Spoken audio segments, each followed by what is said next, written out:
ನಮಸ್ಕಾರ, ನಾನು ಲಿಖಿತಾ. ಮೈಸೂರಲ್ಲಿ organic oyster mushroom farming and training ನಡೆಸ್ತಾ ಇದ್ದೀನಿ. ಈ ಫಾರ್ಮ್ ಇರೋದು ಬನ್ನಿಮಂಟಪ ಹನುಮಾನ್ ನಗರದಲ್ಲಿ, ಮೈಸೂರಲ್ಲಿ. ಇವತ್ತು ಒಬ್ಬರು ಮಳವಳ್ಳಿ ತಾಲೂಕಿಂದ ಒಬ್ಬರು ಮತ್ತು ಇಬ್ಬರು ಗುಂಡ್ಲುಪೇಟೆಯಿಂದ ಬಂದಿದ್ದರು. ಇವತ್ತು ಅವರು ಮಿಲ್ಕಿ ಮಶ್ರೂಮ್ ಮತ್ತು ಆಯಿಸ್ಟರ್ ಮಶ್ರೂಮ್ನ ಹೇಗೆ ಬೆಳೆಯೋದು, ಹೇಗೆ ಮಾರ್ಕೆಟಿಂಗ್ ಮಾಡೋದು ಅನ್ನೋದನ್ನ ಕಲಿಯೋದಕ್ಕೆ ಬಂದಿದ್ದರು. ಮೇಡಮ್ ಬಂದವರು ಅವ್ರ ಸೆಲ್ಫ್ ಯೂಸಿಗೆ ಮನೆ ಮಟ್ಟಿಗೆ ಹೇಗೆ ಮಾಡ್ಕೋಬೋದು ಅನ್ನೋ ಇನ್ಫಾರ್ಮೇಷನ್ಗೋಸ್ಕರ ಬಂದಿದ್ದರು. ಇನ್ನಿಬ್ಬರು ಗುಂಡ್ಲುಪೇಟೆಯಿಂದ ಬಂದವರು ಬಿಸ್ನೆಸ್ ಮಾಡೋಕ್ಕೆ ತುಂಬ ಇಂಟ್ರೆಸ್ಟೆಡ್ ಇದ್ದು ಬಂದಿದ್ದರು.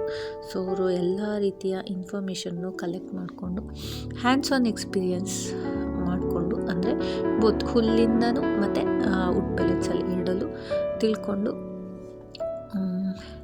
ಹೋಗಿದ್ದಾರೆ. ಹೋಪ್ಫುಲಿ ಅವರು ಮುಂದೆ ಸಕ್ಸಸ್ ಕಾಣ್ತಾರೆ ಅಂತ ಬಯಸ್ತೀನಿ.